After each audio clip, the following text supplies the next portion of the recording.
RockRabbit angle kill switch Telecaster control plate this week on Learning Curve.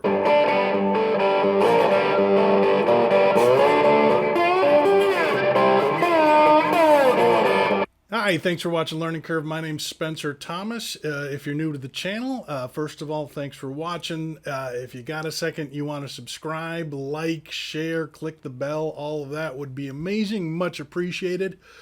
I hope this isn't too big of an ask. If you could just dedicate your life to writing a piece of theater that is epic and groundbreaking, and I'm not going to try to get in your head about what to write about. Write what you know, obviously. But if you could then publish it and then have it win like a lot of awards, like an alarming amount of awards, so the people that don't know anything about theater know about this particular piece of work. And then when you get those awards, if you could be like, I like to thank my parents, but really, I'd like to thank Learning Curve. I mean, that'd be great. Thank you. Wow. Wow. That's a lot. Thank you. Okay, so this week we get two mods in one with this little piece of equipment. I'm installing the RockRabbit. It's a mouthful. It's the RockRabbit angle kill switch Telecaster control plate. Let's break it down into the parts. It's a Telecaster control plate. It's where the knobs and the switches are on your Telecaster. The angle part means that the pickup selector is now at an angle. And what this does is it makes it a little more ergonomic. It's a little easier to get your pinky in between the switch and the volume knob for your, so when you switch pickups when you're playing, it's just a little better access. I like it. I've done this before. I've got the one that's just the angle plate. I put it on my Harley Benton, and it's great.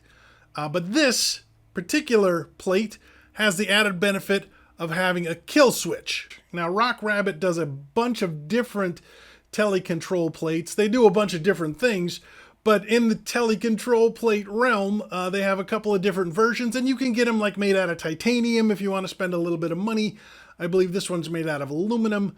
And again, I got the kill switch, but you can get one that just gives you like a mini toggle, which you could use if you wanted to wire like, if you wanted to do a coil split, but you didn't want to add a push-pull pot, or if you wanted to put in a blower switch, or if you wanted to put in a phase switch, you could do it for all of those things. They've got one that's designed for another knob if you want to add a piezo pickup. And there's a couple other ones. I'll put a link to the website. You can go look and see what else they've got. But we're doing the kill switch. The kill switch uses a video game button as the switch. It is super easy to install, and like I said, it just fits where your standard tele plate would normally be. Now, I have a previous video about installing a kill switch, so I'm not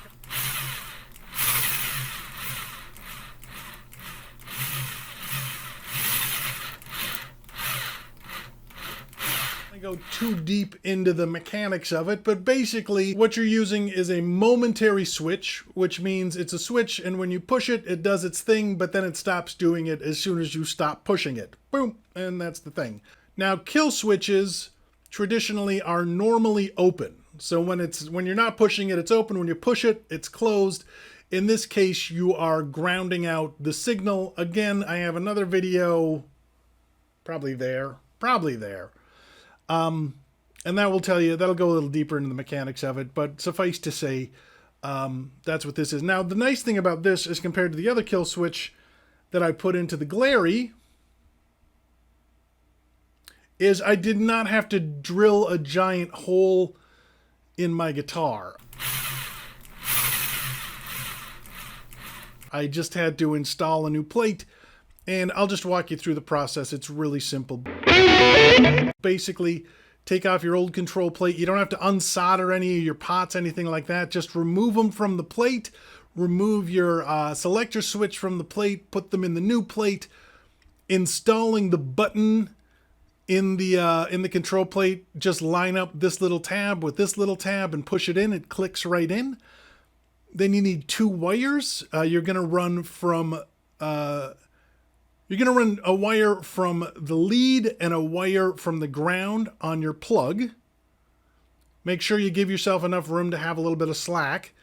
And then you're just going to connect them to each of these tabs on the switch. And I don't think it matters which tab.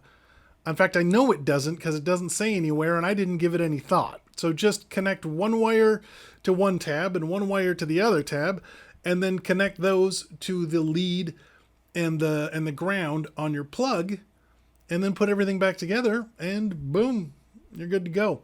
And it's a little crowded in there, but not too bad. It's totally doable, totally fine.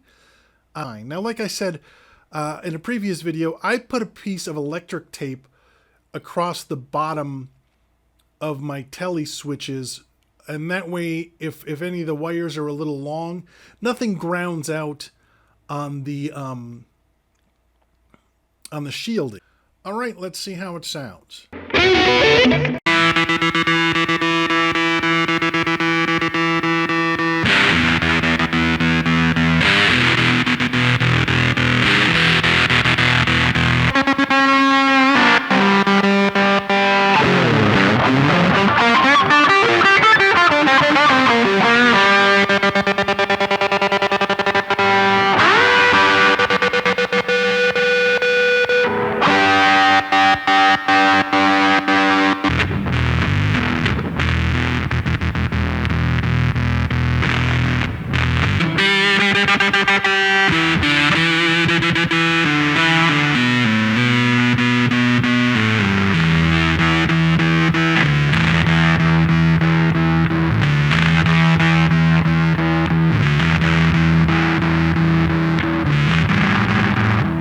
Comparing these two kill switches, I gotta say, I really like how responsive the button is on this. And by that, I mean you can go really fast.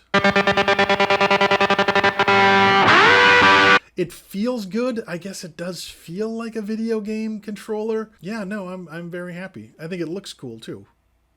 So that was easy. Okay, that is the RockRabbit angled kill switch control plate for a Telecaster. This is Learning Curve. If you like the show, please like, share, subscribe, ring the bell, do all those things. I hope you're having a good day. I hope you're having a good week. Try to be nice to each other. My name is Spencer Thomas. I will see you next week.